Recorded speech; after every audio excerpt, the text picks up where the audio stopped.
I was diagnosed with CPTSD in 2018 after finding freedom from an abusive marriage.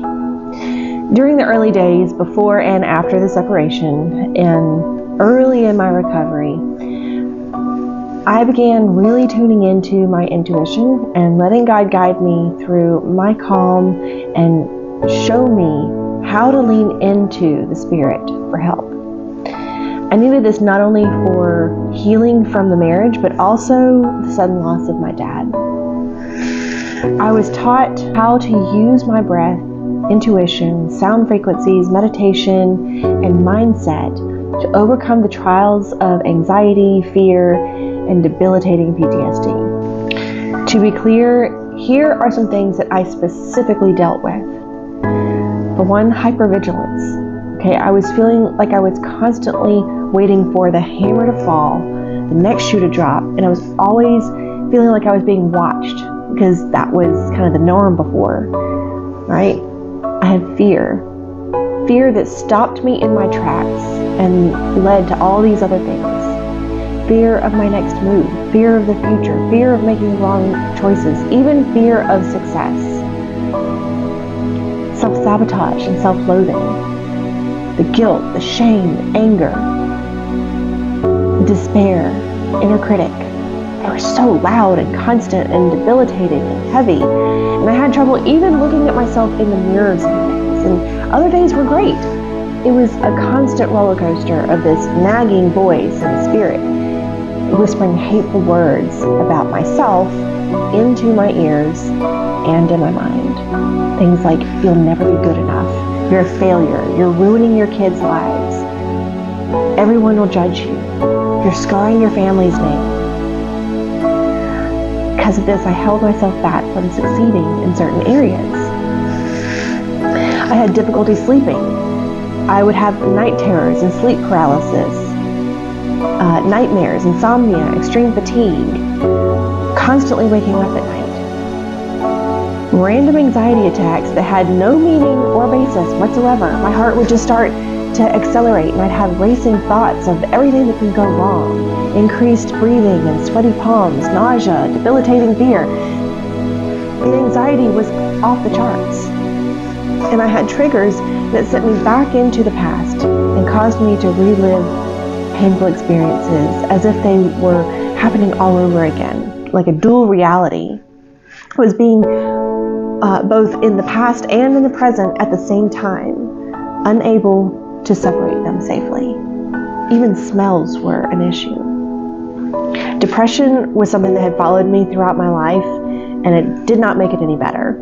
I'd hide it most of the time, but depression would consume me, and I knew there was zero reason for it. I couldn't think of a single thing that I was actually sad about, but the depression would still overcome, and I couldn't shake it. Emotional eating was like, that was my life. I lost complete control over food. I was passionate about eating healthy and learning to nourish the body through food as medicine. I knew the stuff, and yet I was a slave to it at the same time to soothe my internal and mental discomforts. Food was my drug. Distrust. I had difficulty trusting others because I had beliefs about what people might be thinking or saying about me that wasn't true. And I didn't know who was my friend or my foe. And I pretended to trust, but deep down, I was basically suspicious of everyone, even my family. People pleasing was something that I'd also always dealt with, but it was perpetuated by the abuse. So I was afraid to lose anyone else, and I didn't think that I could handle the stress of conflict. It truly felt like I could come apart at the seams. Something else that was really weird was during the marriage, during the toxic and abusive relationship, I had chronic sinusitis for years. It just suddenly came on and I couldn't get rid of it. I couldn't breathe through my nose for literally 2 years. And so this affected many other parts of me, including my confidence. My whole facial structure actually changed. I had headaches, difficulty concentrating, and chronic fatigue. And I say all that to say that when these things would happen, I began tuning into my experience to regulate and balance my experience so that I could stop it and move on. And some were harder than others, but I did it, right? And soon I was able to stop them from happening. I first had to clear out the noise and clean up the mess. Then I had to learn how to stop them as soon as they started. Then I learned how to see them coming and stop them before they even happened. I found the power of my breath to calm my nervous system and bring it back into peace.